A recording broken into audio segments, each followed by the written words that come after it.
Hi and welcome to the Mohabbat ki Dukaan podcast. It's a special day today क्योंकि आज IYC के much awaited initiative मोहब्बत ki Dukaan podcast का पहला शो है। नफरत के बाजार में मोहब्बत की दुकान आज न सिर्फ हमें बल्कि पूरे देश को जरूरत है।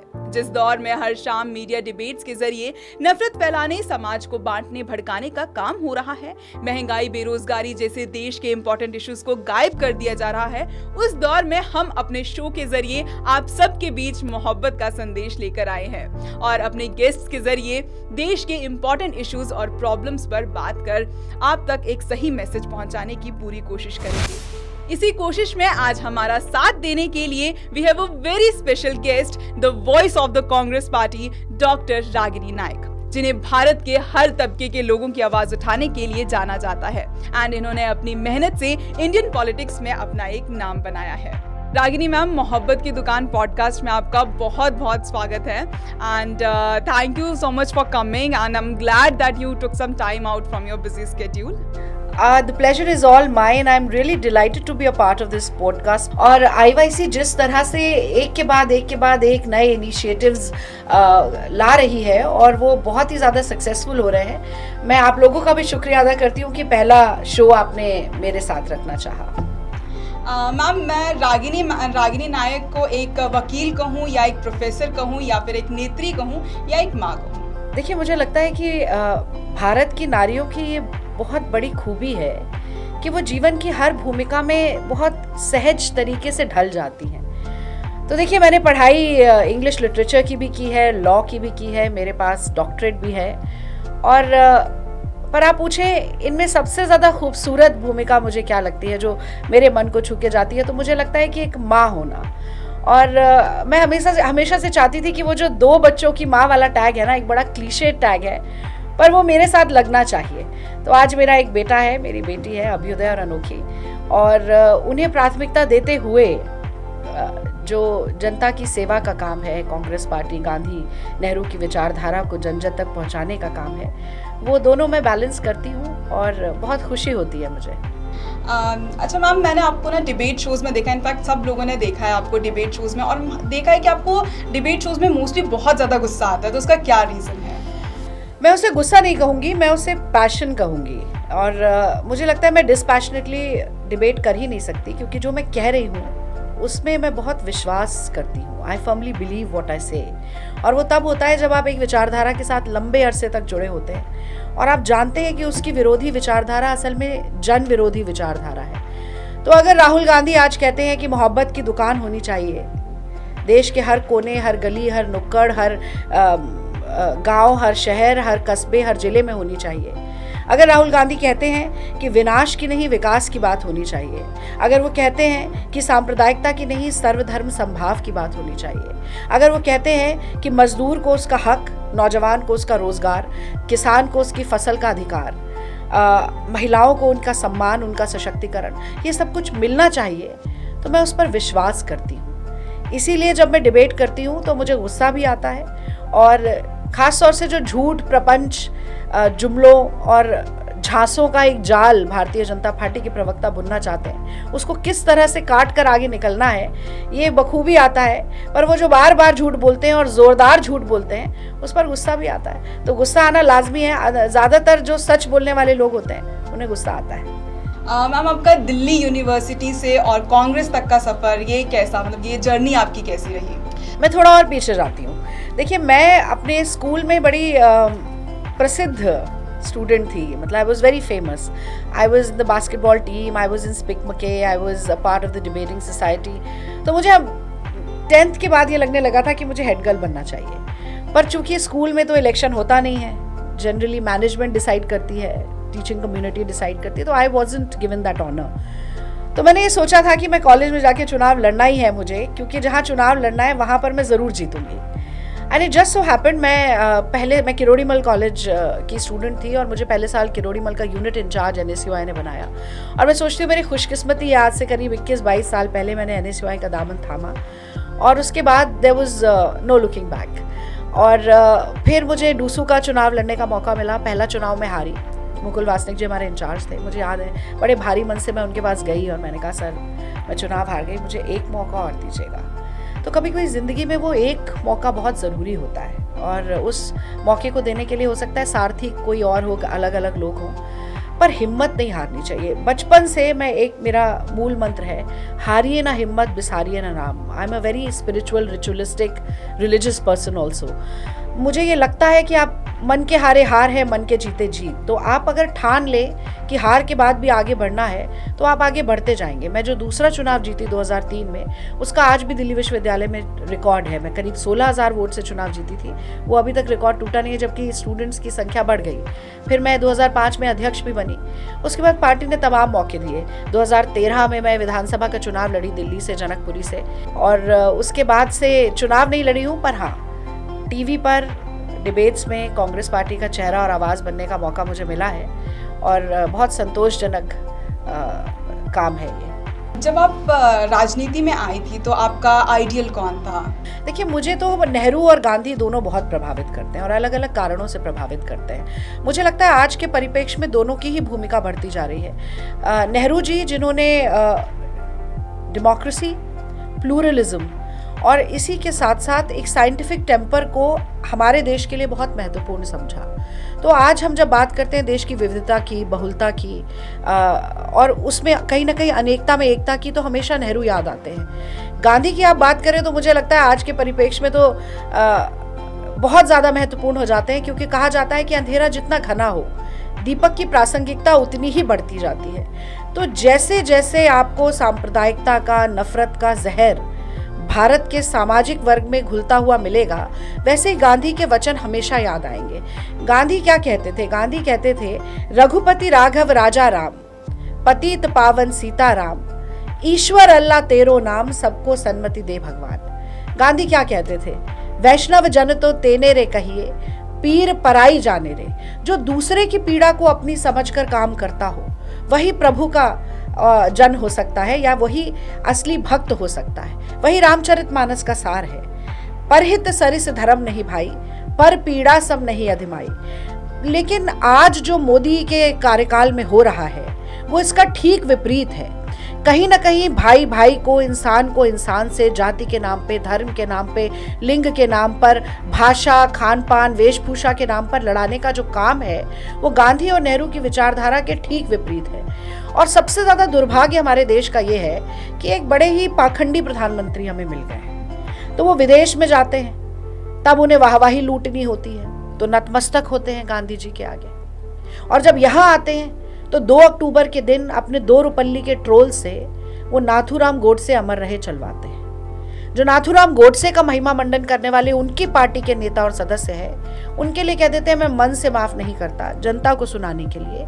और असल में उनको बड़े बड़े पदों से नवाजा जाता है। तो भारतीय जनता पार्टी और आरएसएस, ना सिर्फ गांधी की हत्या के बाद आरएसएस ने लड्डू बांटे थे, आज भी अगर देश में कोई मन में मुंह में राम बगल में छुरी की विचारधारा का प्रतिपादन कर रहा है, तो वो संघ और भाजपा है। और इसीलिए आप देख रहे होंगे अभी भी मेरी बोहें तन गई हैं। तो जब मैं ऐसी विचारधारा के प्रतिरोध के स्वर उग्र करती हूँ या उजागर करती हूँ, तो मुझे थोड़ा गुस्सा जरूर आता है, क्योंकि ये देश को बर्बाद करने वाले और देश में जो एक सामाजिक समरसता है उसको बर्बाद करने वाले स्वर और विचारधारा है, जिनके खिलाफ मुझे लगता है कि कांग्रेस पार्टी को कमर कस के हमेशा लड़ना चाहिए, चाहे वो सत्ता में हो चाहे विपक्ष में। आपके इस राजनीतिक सफर में सोनिया गांधी जी का नेतृत्व और उनका व्यक्तित्व कितना प्रेरणादायक रहा?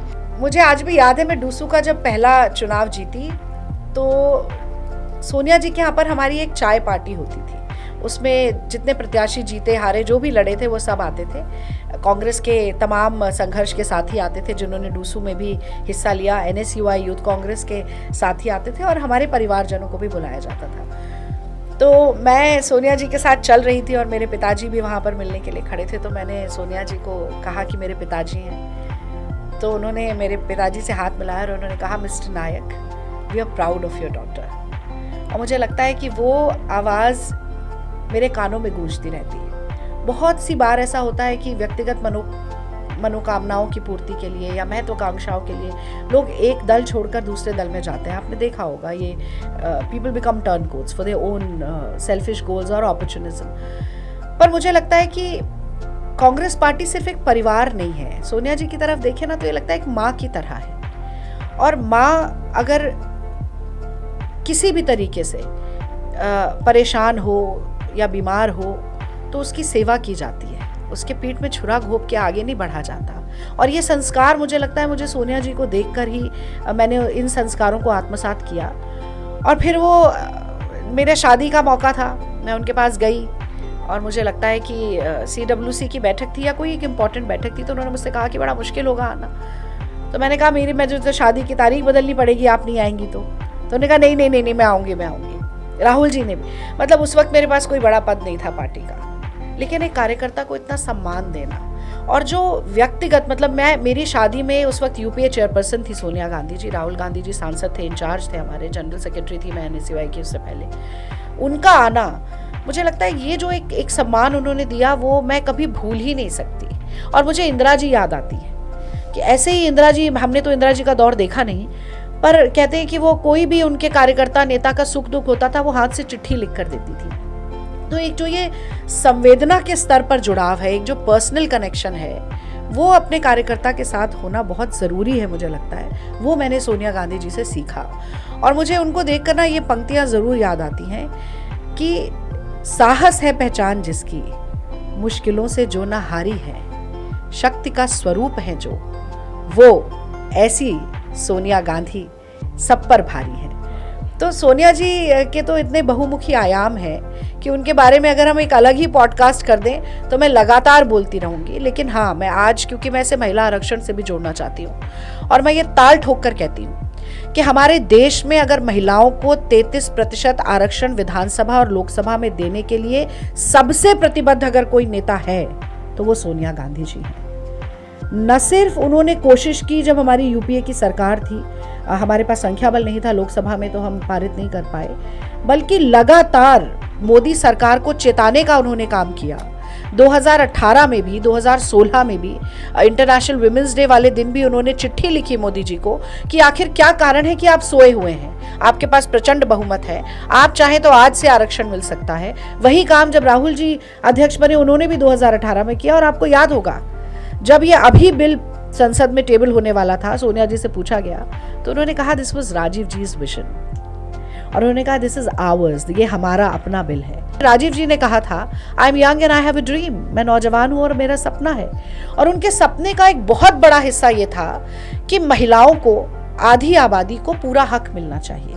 इसीलिए पंचायत और निकाय में 33% आरक्षण दिया।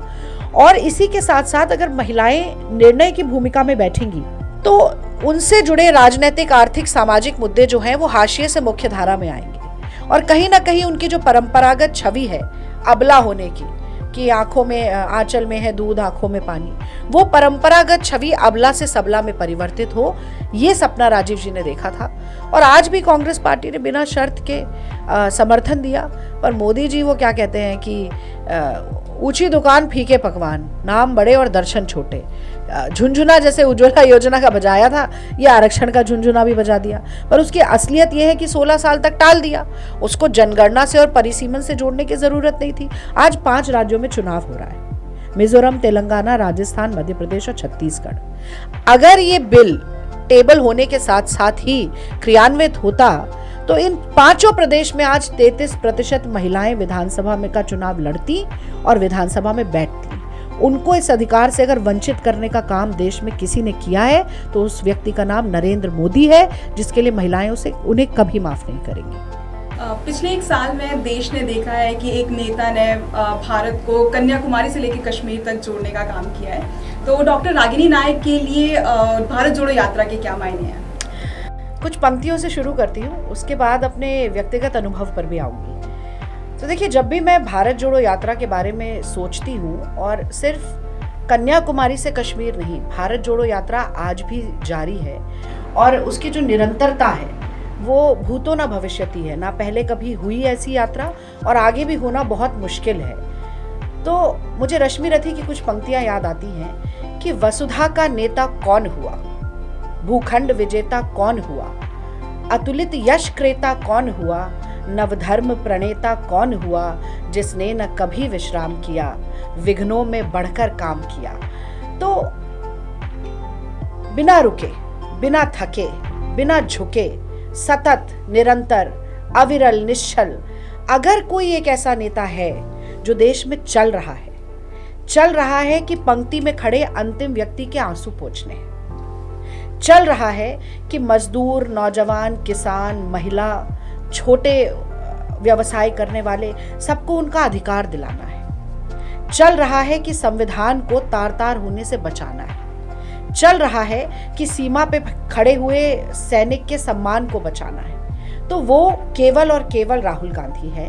और सबसे महत्वपूर्ण जो आयाम मुझे भारत जोड़ो यात्रा का लगता है वो ये है कि आमतौर पर नेता मंच पर खड़े होकर भाषण देते हैं, अपने मन की बात कहते हैं। भारत जोड़ो यात्रा में पहली बार ऐसा हुआ कि एक देश का प्रमुख नेता घर घर द्वार द्वार जाकर लोगों से मिला, उनके मन की बात को सुना। कोई ऐसा वर्ग, कोई ऐसा समुदाय, कोई ऐसा तबका नहीं जिसे राहुल गांधी जी ने छुआ ना हो और जिसके मन में राहुल गांधी जी उतरे ना हो। तुम्हारा साथ कदम से कदम, कंधे से कंधा और आवाज से आवाज मिलाकर दूंगा।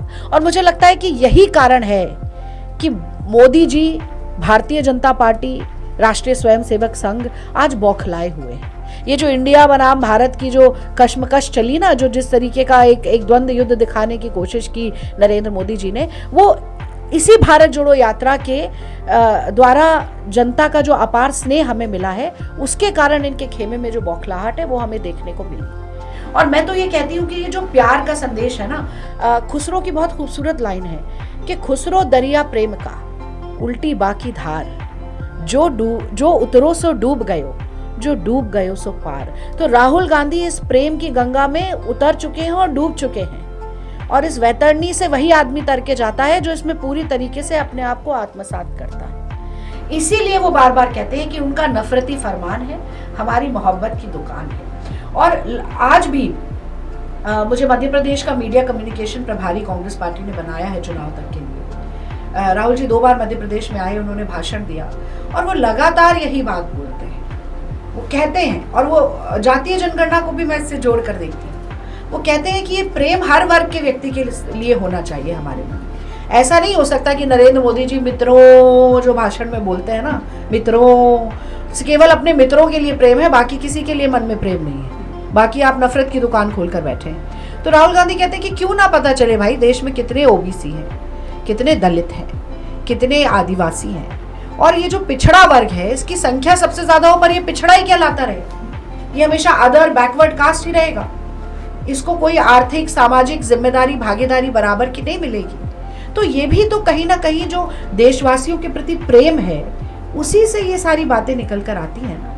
और इसीलिए मुझे लगता है कि राहुल गांधी एक विलक्षण नेता है। उनके मन में भारतवासियों के लिए अथाह प्रेम है, और कहीं ना कहीं वो नेहरू, गांधी, राजीव गांधी, ये इंदिरा गांधी, इन सबसे जो उन्होंने सीखा है वो राजनीति में लेकर आ रहे हैं। और वो थोड़ा नया है क्योंकि भारत के लोगों को एक अलग किस्म की राजनीति की आदत हो गई है, और ख़ासतौर से पिछले 10 सालों में जो वो देखते आ रहे हैं कि बातें बड़ी बड़ी करो, काम कुछ ना करो, नतीजे ना हो, नज़ारे दिखें, आउटकम ना हो, ऑप्टिक्स। ये नरेंद्र मोदी की स्टाइल है कि पहले कूड़ा डालो, फिर वो गांधी जी की ऐनक दिखाओ, फिर कूड़ा साफ करो, और जो धूल इकट्ठी हो वो जनता की आंखों में झोंक दो। ये Narendra Modi style of politics है, और उनके लिए तो मैं कहती हूँ मोदी रीति सदा चली आई, जो कह जाए वो कभी ना निभाई। तो भैया, ना 2 करोड़ नौकरी है, ना 15 लाख रुपया है, ना बुलेट ट्रेन है, ना 100 स्मार्ट सिटी है, ना रुपया और डॉलर बराबर है, ना 40 रुपये लीटर तेल है, बाकी सिर्फ गड़बड़ और झालमेल है। मैम, ये जो नफरत का माहौल आज ये नरेंद्र मोदी सरकार में हम लोग देख रहे हैं, मतलब धर्म के नाम पे लोगों को बांटा जा रहा है, तो इस पे आपको गुस्सा नहीं आता है? नहीं, मैंने तो आपसे कहा मुझे तो बहुत गुस्सा आता है, और मैं तो उस गुस्से को उजागर भी करती हूँ। पर मुझे लगता है गुस्से से ज़्यादा ना लोगों को समझाने की ज़रूरत है। वो इसलिए क्योंकि मोदी बहुत चालाकी के साथ अपनी नाकामी, अपनी असफलताओं की ढाल धर्म को बना देते हैं। और जब हम भावना के स्तर पर बात करने लगते हैं ना, तो हमारा दिमाग सुन्न हो जाता है, हम सवाल पूछना बंद कर देते हैं। मैं आपको एक छोटा सा उदाहरण देती हूँ पंडित नेहरू जी का। हमारा देश नया नया आज़ाद हुआ था, संसद बैठनी शुरू हुई थी। मेरे ख्याल से अगर मैं गलत ना हूँ तो संसद का पहला सत्र था। तो उसके बाद पंडित नेहरू संसद से बाहर निकले, एक बूढ़ी अम्मा वहाँ पर सड़क पर बैठकर उनका इंतज़ार कर रही थी। जैसे ही नेहरू पहुंचे, बूढ़ी अम्मा खड़ी हुई और गिरेबान से नेहरू को पकड़ लिया और उन्होंने कहा, पंडित जवाहरलाल, ये बताओ कि देश को आजादी मिली, तुम्हें प्रधानमंत्री का पद मिला, तमाम नेता मंत्री संतरी बन गए, मुझ बुढ़िया को क्या मिला? तो पंडित नेहरू ने जो बात कही ना, वो लोकतंत्र का मूल मंत्र है। उन्होंने कहा, अम्मा, तुम्हें देश के प्रधानमंत्री का कॉलर पकड़कर सवाल पूछने का अधिकार मिला। लोकतंत्र की सबसे बड़ी मजबूती का अगर कोई स्तंभ है तो वो ये है कि आप सरकार के कान उमेट सकते हैं, सरकार से सवाल पूछ सकते हैं, सरकार को कटघरे में खड़ा कर सकते हैं, और यही अधिकार, सोचने, समझने, कहने, बोलने और सवाल पूछने का जो अधिकार है, उसको मोदी सरकार ने देशद्रोह घोषित कर दिया है। आप सवाल पूछे तो पाकिस्तान चले जाइए, आप किसी पॉलिसी पर उनकी राय पूछें कि ये विफल क्यों हो रही है, तो कह देंगे कि आप तो चीनी एजेंट हैं, आप पाकिस्तानी हैं, चीनी हैं, आप देशद्रोही हैं, आप देश के साथ विश्वासघात कर रहे हैं। देखिए, सरकार और देश दो अलग अलग एंटिटी हैं। सरकारें बदलती रहती हैं, देश स्थायी है, देश हमेशा रहेगा, देश प्रेम हमेशा रहेगा। सरकार से सवाल पूछना देश से सवाल पूछना नहीं है। नरेंद्र मोदी देश के हमेशा प्रधानमंत्री रहे और हमेशा रहेंगे ऐसा तो नहीं है, हर प्रधानमंत्री से सवाल पूछे गए। लेकिन इस तरीके से एक तो हर बात को अपने ऊपर ले आना, भावना के स्तर से जोड़ देना, कभी सैनिकों के शौर्य को ढाल बनाना, कभी धर्म को ढाल बनाना, और जब धर्म, आस्था और भक्ति की कसौटी पर इनको परखा जाता है तो ये राम मंदिर की चंदा चोरी करते हुए पाए जाते हैं। और अब तो ओरछा का एक बहुत बड़ा मंदिर है मध्य प्रदेश में, राम राजा दरबार, वहां पर चढ़ावा चोरी करते हुए भी इनकी सरकारें पकड़ी जा रही हैं। तो असल में ये चंदा चोर और चढ़ावा चोर हैं, पर ये बहुत शोर बहुत जोर जोर से मचाते हैं, और धर्म के नाम पर जहर घोलने का काम जो ये करते हैं वो देश के लिए बहुत हानिकारक है। ये सोनिया गांधी जी भी कहती रही, राहुल गांधी जी भी कहते रहे, प्रियंका जी भी कहती रही। और मैं फिर कहना चाहती हूँ कि हम, मजहब नहीं सिखाता आपस में बैर रखना, हिंदी है हम, वतन है हिंदुस्तान हमारा। और हम क्या कहते हैं? हम कहते हैं कि आप अगर धर्म के नाम पर हिंदू को मुसलमान से, ईसाई को सिख से, जैन से, बुद्धिस्ट से लड़ाते रहेंगे तो ऐसे तो अच्छे दिन नहीं आ सकते। 5 ट्रिलियन की इकोनॉमी भी नहीं बन सकती, सबका साथ सबका विकास भी नहीं हो सकता। ये तो तभी हो सकता है जब सब लोग हाथ पे हाथ रख के साथ चलें और देश को आगे बढ़ाने का काम करें। मुझे बहुत दुख होता है, मतलब इस बात पे मुझे गुस्सा नहीं आता स्वाति, मुझे दुख होता है। मुझे दुख होता है कि इस देश की महिलाओं ने मोदी पर विश्वास किया। वो जो नारे गूंजे थे 2014 में, बहुत हुआ नारी परवार, और देश की, भारत की महिलाएं ना बहुत स्नेहिल हैं और बहुत सरल और बहुत सहज हैं, बहुत धैर्य वाली भी हैं। इसीलिए उन्होंने विश्वास किया, उन्हें लगा कि शायद उनके जीवन में कुछ ऐसा बदलाव आए जो कि पहले हुआ ही नहीं। लेकिन बदलाव जरूर आया। जिसने रक्षक बनने का वादा किया था वो भक्षक के रूप में नजर आया। आज देश की महिलाएं ही नहीं, तमाम देशवासी कह रहे हैं कि बेटी बचाओ बेटी पढ़ाओ का जो नारा था, बचेंगी बेटियां तभी तो पढ़ेंगी बेटियां, और भाजपा से बेटी बचाओ, ये लोग कहने लगे हैं। महिलाओं की चीत्कार, महिलाओं की चीख, महिलाओं का दुख, दर्द, पीड़ा, ये मोदी जी को ना दिखाई देता है ना सुनाई देता है। मणिपुर में जो हुआ उसने तो पूरी मानवता को शर्मसार किया। मोदी जी चुप रहे, अमित शाह चुप रहे, और वो सारी महिला मंत्री जो झूठे आरक्षण के नाम पे लड्डू खा रही थी, वो मुंह में दही जमा कर बैठ गई, एक शब्द नहीं बोला। श्रीमती ईरानी जो अमेठी में जा जाकर दुकानों पर बैठ बैठ कर पूछती रहती है, राहुल गांधी यहाँ आए, राहुल गांधी यहाँ आए, तब उनके मुंह से ये नहीं निकला कि मोदी क्यों नहीं गए, मणिपुर क्यों नहीं गए। मुझे तो याद आता है वो प्रसंग जिसमें कहा जाता है कि रोम जल रहा था और नीरो बांसुरी बजा रहा था। तो मोदी जी प्रचार में व्यस्त है, मोदी जी भाषणबाजी में व्यस्त है, और मणिपुर में लोगों को जिंदा तक जलाया जा रहा है। दो समुदायों के बीच में इस तरीके की तनातनी है कि ना वहाँ महिलाएं सुरक्षित हैं, ना बच्चे सुरक्षित हैं। आप इजराइल पे, फिलिस्तीन पे बात करना चाहते हैं, पर आप अपने ही देश के जल रहे हिस्से पर आपका मुंह सिल जाता है, आपके होंठ सिल जाते हैं, आप उस पर एक टिप्पणी नहीं दे सकते। दूसरे देश के नेताओं को जन्मदिन तक विश करने के लिए आपके हाथ ट्विटर पर बहुत जल्दी, बहुत तेजी से चलते हैं, लेकिन आप एक ट्वीट नहीं कर पाते। तो मुझे लगता है कि भारत में सही मायने में लोगों का प्रतिनिधित्व करने के लिए 56 इंच का सीना नहीं चाहिए, एक धड़कता हुआ दिल चाहिए जो नरेंद्र मोदी जी के पास नहीं है, और यही देश का सबसे बड़ा दुर्भाग्य है। मैम 2014 से पहले एक मोहतरमा 400 रुपए का सिलेंडर लेकर आपको सड़कों पे दिखाई देती थी, और आज सिलेंडर का जो प्राइस है वो 1100 चला गया है, लेकिन वो महिला गायब है। देखिए, मैं तो श्रीमती ईरानी जी से ये बात कई दिनों से प्रेस वार्ता के माध्यम से, डिबेट के माध्यम से पूछ रही हूँ। कांग्रेस के तमाम नेताओं ने पूछा, पर वो फिर जब वो कटघरे में खड़ी की जाती हैं तो उन चारों तरफ सन्नाटा छा जाता है, चुप्पी छा जाती है।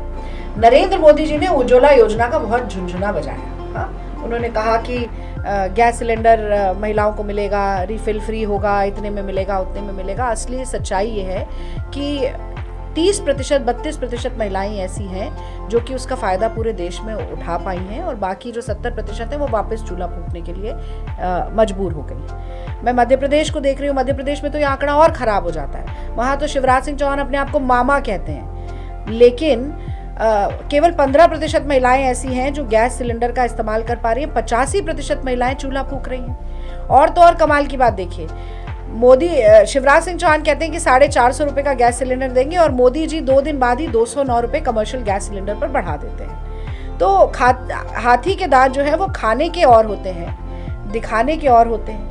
और श्रीमती ईरानी जी की तो मुझे लगता है मुंह में दांत ही नहीं है, क्योंकि वो ऐसे में तो चुप ही हो जाती हैं, और आवाज़ क्या, मुंह उनका खुलना ही बंद हो जाता है। तो ज़रूर हमें बताएं कि जो 2,14,000 करोड़ की सब्सिडी यूपीए सरकार ने एलपीजी गैस सिलेंडर पर दी 2004 से 2014 के बीच में, उसको कम करके 36,500 करोड़ क्यों कर दिया गया?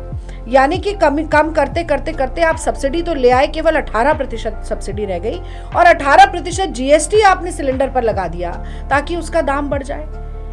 तो मुझे तो ये लगता है कि नरेंद्र मोदी जी को बड़ा अच्छा लगता है, श्रीमती ईरानी को बहुत अच्छा लगता है कि जैसे ही हिंदुओं के त्योहार आए, क्योंकि ये पैसे अभी 209 रुपये कब बढ़ाए गए, अक्टूबर आते ही हमारे त्योहार शुरू हो जाते हैं, श्राद्ध खत्म होने वाला है, नवरात्रि आएगी, दशहरा, दिवाली। तो जैसे ही हिंदुओं के त्योहार आते हैं, अचानक से सब चीज़ों के दाम बढ़ जाते हैं।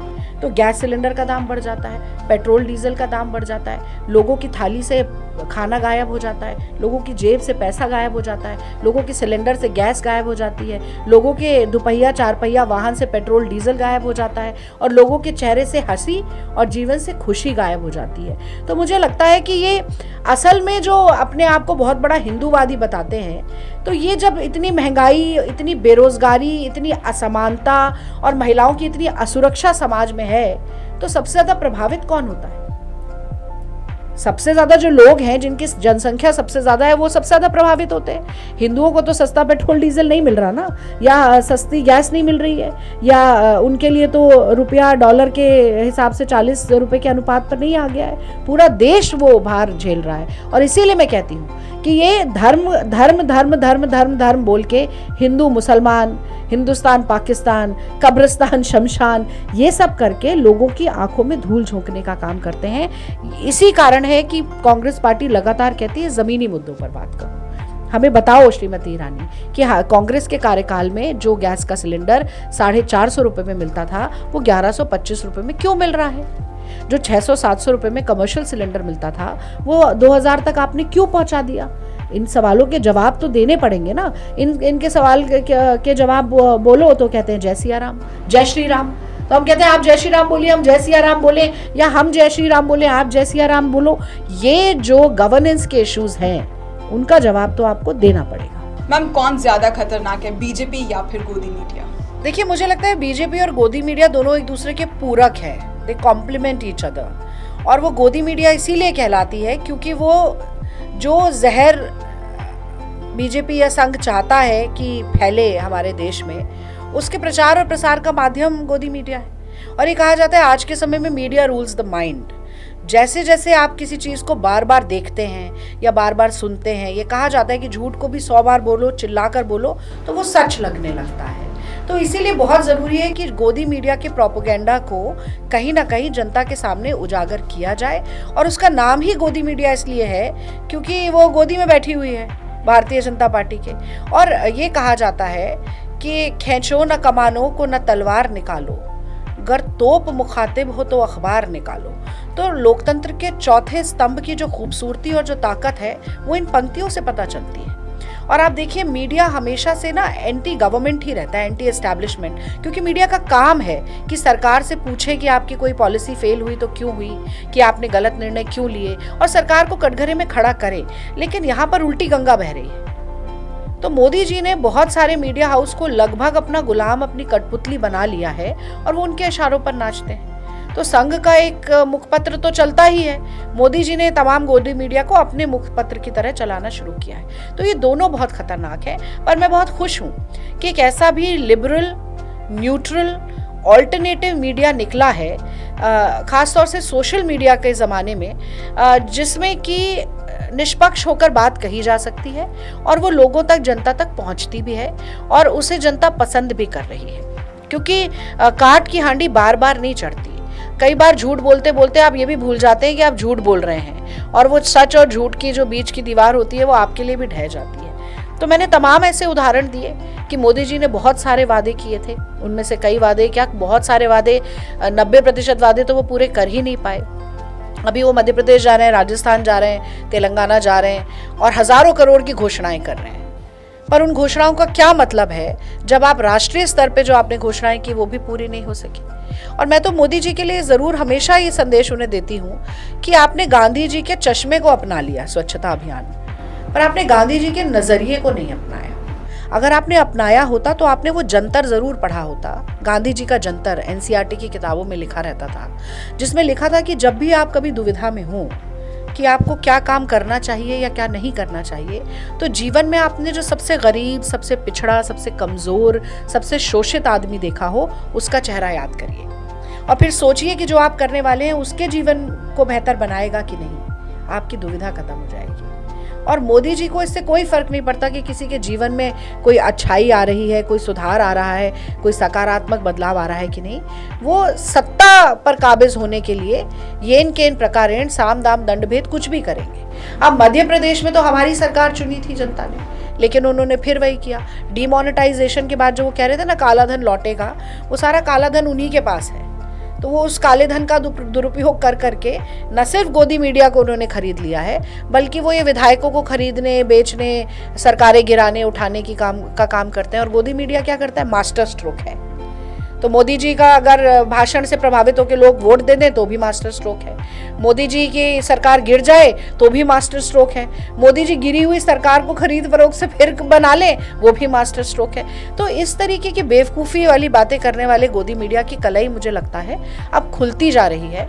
और जैसे जैसे समय बीतेगा गोदी मीडिया और कमज़ोर होगा और जो ऑल्टरनेट मीडिया है, जो एक निष्पक्ष मीडिया है, उसको मजबूती मिलेगी। और इसी श्रृंखला में कांग्रेस पार्टी ने और इंडिया की सभी पार्टीज ने, जो हमारा गठबंधन है, उन्होंने ये निर्णय भी लिया कि कुछ ऐसे विषाक्त एंकर जो हैं और कुछ ऐसे विषाक्त चैनल जो हैं, उनका हम बॉयकॉट करेंगे। उनके शोज़ में हम नहीं जाएंगे। उनके एजेंडा को आगे बढ़ाने का काम हम उसमें किसी भी तरीके की शिरकत नहीं करेंगे। लेकिन जो हमारे विचार हैं, हम अन्य चैनल के माध्यम से, आपके जैसे पॉडकास्ट के माध्यम से, सोशल मीडिया के तमाम ट्विटर, इंस्टाग्राम, फेसबुक, व्हाट्सएप के माध्यम से हम अपनी बात रखते रहेंगे। बीजेपी या नरेंद्र मोदी या अमित शाह को राहुल गांधी से इतना डर क्यों लगता है? देखिए, झूठ को सच से हमेशा डर लगता है, बुराई को अच्छाई से हमेशा डर लगता है। इसीलिए राहुल गांधी जो भी कहते हैं, जब वो अडानी के बारे में पूछते हैं इनको डर लगने लगता है। जब वो कहते हैं कि हमारा अलायंस का नाम इंडिया होगा, तो इन्हें इंडिया से भी डर लगने लगता है। जब वो कहते हैं कि हमारी मोहब्बत की दुकान होगी, तो इनके नफरती फरमान को डर लगने लगता है। जब वो कहते हैं कि मैं पैदल चलूंगा, देश के एक सिरे से दूसरे सिरे को नापने का काम करूंगा, लोगों की तकलीफों को जानने का काम करूंगा, तो ये अपने मन की बात दूसरों पर थोपने वालों को डर लगने लगता है। जब वो कहते हैं कि मैं महिलाओं को सम्मान और समानता और सशक्तिकरण देने की बात करूंगा, तो ये घोर महिला विरोधी, जिनका कोई सरसंघचालक आज तक महिला नहीं बनी, ये घोर दलित विरोधी, जो इनके सरसंघचालक कोई दलित नहीं बना, उनको डर लगने लगता है। आज राहुल जी कह रहे हैं कि सरकारी महकमे में अगर 90 बड़े अफसर हैं, तो उसमें से सिर्फ 3 पिछड़े वर्ग के क्यों हैं? आज राहुल गांधी पत्रकार वार्ता में अगर पूछ रहे हैं कि कोई भी पिछड़े वर्ग का, दलित, आदिवासी पत्रकार यहां क्यों नहीं बैठा है? जो निर्णय लेने की प्रणाली और प्रक्रिया है, जो बड़े बड़े पद हैं, उन पर पिछड़ा वर्ग क्यों हिस्सेदारी या भागीदारी नहीं जमा पा रहा है? तो भी इनको डर लग रहा है। क्योंकि अगर समाज सजग होगा तो इनसे कहेगा ना कि हमारे उत्थान के लिए कोई काम क्यों नहीं किया आपने, कि आप क्यों आदिवासी को वनवासी कहते हैं कि वो जंगलों में नाचते रहें, जबकि वो मूल निवासी हैं, जैसा कि राहुल गांधी कहते हैं कि आदिवासी देश के पहले मालिक हैं, हिंदुस्तान के संपत्ति के असली हकदार हैं। आप उनके साथ अपराध करते। सीधी में भारतीय जनता पार्टी का एक कार्यकर्ता एक आदिवासी के मुंह पर पेशाब करता है। उज्जैन में एक 12 साल की बच्ची जो है उसके साथ बलात्कार होता है। वो अर्धनग्न अवस्था में 8 घंटे भटकती रहती है और आपकी पुलिस कहती है कि वो भिखारन है, मानसिक रूप से विक्षिप्त है, वो प्रदेश की नहीं है, तो कार्रवाई करने की जरूरत नहीं है। तो राहुल गांधी अगर ऐसी बच्ची के लिए आवाज उठाते हैं तो आपको डर तो लगेगा ही ना। और मैं तो कहती हूँ केवल डरते नहीं है मोदी जी की टांगे कांप रही हैं। और ये जो ओपिनियन पोल आ रहे हैं ना सारे प्रदेशों के, वो मोदी जी के चेहरे पर झलकने लगे हैं। तो बड़े बुझे मन से भाषण देकर जाते हैं। वो जो बड़ा एक क्या कहते हैं प्रचंड स्वर जो उनका होता था, प्रखर स्वर जो होता था, वो बड़ा बुझा बुझा से सुनाई देने लगा है, क्योंकि हार उन्हें प्रत्यक्ष खड़ी हुई दिखाई दे रही है। तो राहुल गांधी से डरना मोदी का लाजमी है। पर मैं हमेशा ये कहती हूँ, गांधी जी ने भी ये बात कही, और मैं एक छोटा सा आपको इसका प्रसंग भी बताना चाहती हूँ। गांधी जी का हमेशा ये कहना था कि जब वो ये कहें कि एक गाल पर थप्पड़ पड़े तो दूसरा गाल आगे करिए, ये कमजोर व्यक्ति नहीं कर सकता, ये निडर व्यक्ति कर सकता है। जो मन से मजबूत है ना, वो कह सकता है कि मारो, दूसरे गाल पे भी मारो, मैं हाथ नहीं उठाऊंगा। सबसे पहली प्रतिक्रिया कोई हमें मारे ही होती है, हम उसको मारे। लेकिन जिस व्यक्ति में जब्त करने की हिम्मत है ना, वो कहता है मैं दूसरा गाल आगे करता हूँ। राहुल गांधी कहते हैं हंस लो मुझ पर, मजाक उड़ाओ मेरा, गाली दो, उल्टा सीधा बोलो, लेकिन मैं जिस सत्य, अहिंसा और प्रेम के मार्ग पर चल रहा हूं, मैं उस पर अडिग हूं। और जैसे गांधी ने कहा था ना, डरो मत, उनका जो नारा था वो था अभय, निर्भय होना। वही मुझे साफ राहुल गांधी जी में दिखाई देता है। और मुझे बहुत खुशी है इस बात की कि वो तमाम कांग्रेस के लोगों से यही कहते हैं कि डरो मत, जुल्म से डरो मत, सत्ता के अन्याय से डरो मत, शोषण से, पुलिस के डंडे से, हवालात से डरो मत। अडिग खड़े रहो, अपने पथ पर निरंतर आगे चलते रहो। और जैसा कि मैंने कहा कि एक बहुत बड़ा माहौल बनाने की कोशिश की गई। प्रियंका जी ने ये बात कही कि हजारों करोड़ रुपया फूंक दिया गया कि राहुल गांधी जी की छवि को खराब किया जा सके। लेकिन जो सच, मैंने जैसा शुरू में कहा कि सच तो अपने आप में उभर कर आता ही है। आप बहुत कोशिश कर सकते हैं बहुत समय तक उसको ढांकने की, उसको छुपाने की, पर वो जो एक आंतरिक ज्योति है ना राहुल जी की, वो अब हर जगह इस अंधेरे को काटने का काम करती है। और मैं तो कहती हूँ, मुझे ये पंक्तियां याद आती हैं कि न मैं गिरा न मेरी उम्मीदों के मीनार गिरे, कुछ लोग मुझे गिराने में खुद 100 बार गिरे। तो राहुल गांधी जी को जो गिराना, नीचा करके दिखाने की कोशिश कर रहे थे, वो आज खुद जनता की आंखों में नीचे गिरे हुए हैं। और इस बात से मुझे बहुत संतोष होता है कि राहुल गांधी जी ने अपने व्यवहार, आचार से, अपने काम से, अपने प्रेम से, अपने संदेश से, अपनी छवि में इतना बड़ा सकारात्मक परिवर्तन वो लेकर आए। ये हर कांग्रेस के संघर्ष के साथी के लिए गर्व की बात होनी चाहिए। Okay ma'am, so let's move to the next segment of our show, the rapid fire round. Oh my God. इसमें मैं आपको कुछ लोगों के नाम दूंगी और आपको उनको 1 और 2 वर्ड्स में डिस्क्राइब करना है। First word is mister Narendra Modi. लफाज जुमलेबाज। गौतम अडानी। लुटेरे, चिंदी चोर। राहुल गांधी। मेरे नेता। संबित पात्रा। तुकबंदी वाला जोकर। जवाहरलाल नेहरू। भारत के निर्माता। सोनिया गांधी। मेरी आदर्श। अमित शाह और मोदी दोनों के लिए ना मुझे रंगा बिल्ला की जोड़ी याद आती है, तो मैं दोनों को एक साथ ही जोड़कर ये बोलना चाहूंगी। प्रियंका गांधी। सहज, सरल, संवेदनाशील नेता। गौरव भाटिया।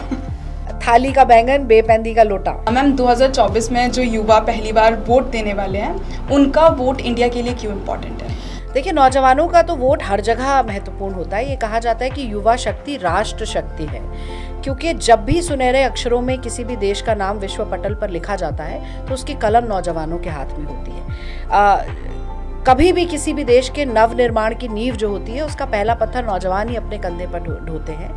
और नौजवानों में वैसे भी बहुत ताकत है। नौजवान चाहें तो क्या नहीं कर सकते, हवा का रुख बदल सकते हैं, तख्तो-ताज पलट सकते हैं और शासन को इधर का उधर कर सकते हैं। और मुझे लगता है कि नौजवानों का वोट इस बार इसलिए बहुत महत्वपूर्ण होगा क्योंकि नौजवान रोजगार के लिए वोट करेंगे, नौजवान भ्रष्टाचार के खिलाफ वोट करेंगे, नौजवान लड़कियां अपनी सुरक्षा, अपने सम्मान और अपने सशक्तिकरण के लिए वोट करेंगी, नौजवान इस देश के अन्नदाता किसान जो कि आत्महत्या की कगार पर खड़े हैं उनके लिए भी वोट करेंगे, नौजवान वोट करेंगे संवैधानिक अधिकारों के लिए, नौजवान वोट करेंगे सीमा पर चल रहे लगातार जो आघात और प्रहार हैं उनके खिलाफ। तो नौजवानों ने पिछले 10 साल में, आज जो 18 साल का है उसकी जो चेतना जागृत होती है किसी की भी, वो 8-10 साल के बाद आपको इश्यूज की समझ आती है। तो उसने केवल मोदी का राज देखा है और मोदी के राज में महंगाई की मार है, नौजवान बेरोजगार है,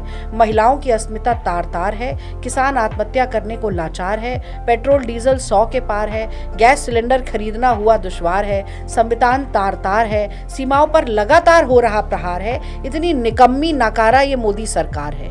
तो इसलिए नौजवान मोदी सरकार के खिलाफ ही वोट करने जा रहे हैं और सबसे बड़ा आघात मोदी सरकार के ऊपर नौजवानों से ही लगने वाला है। और इसीलिए जो यूथ कांग्रेस की नई मुहिम है, मेरा पहला वोट, वो बहुत महत्वपूर्ण हो जाती है क्योंकि युवाओं को आप जाकर बताएंगे कि उन्हें वोट देना है किन चीज़ों के लिए और किन मुद्दों के खिलाफ।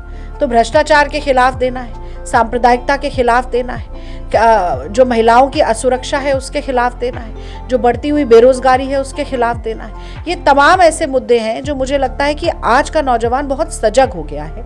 और अगर यूथ कांग्रेस एक ये रीच आउट कैंपेन करती है, मेरा पहला वोट, तो ये बहुत न सिर्फ कांग्रेस पार्टी के लिए अच्छा होगा बल्कि देश के लिए और लोकतंत्र के लिए बहुत अच्छा कदम और बहुत अच्छी पहल साबित होने वाला है। मैं अंत में ये ज़रूर कहना चाहती हूँ स्वाति कि यूथ कांग्रेस ने, चाहे कोविड का समय हो या उसके बाद का दौर हो, देश की जनता को राजनीति से परे कुछ करके दिखाया है। इसीलिए मुझे लगता है कि बहुत आशा की दृष्टि से ना नौजवान यूथ कांग्रेस की तरफ देखते हैं और आप जो काम कर रहे हैं वो बिल्कुल ही एक्सेप्शनल है।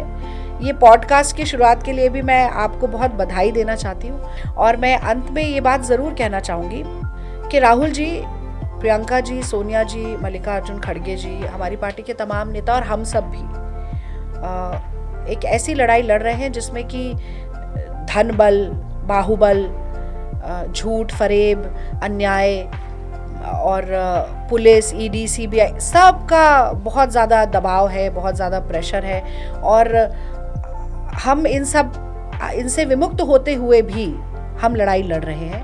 पर ये मैसेज हर कांग्रेसी के लिए है कि हो पाँव में जिसके ताकत वो चल के रहता है, हो पाँव में जिसके ताकत वो चल के रहता है, दुश्मन लाख गिराए संभल के रहता है, हो जिस चिराग में शिद्दत लौ जलाने की हवाएं लाख बुझाएं वो जल के रहता है। तो कांग्रेस एक ऐसा ही चिराग है जो कि मोदी भाजपा संघ के अंधियारे को लगातार दूर करने का काम कर रहा है। और जैसा मैंने शुरू में कहा था कि अंधेरा जितना घना हो, दीपक की प्रासंगिकता उतनी बढ़ जाती है और वही प्रासंगिकता आज कांग्रेस पार्टी की है। With this, we have come to an end of this exciting chat show, and thank you so much, ma'am, for your appreciation. Thank you for inviting me. The pleasure was all mine, Swati. Thank you.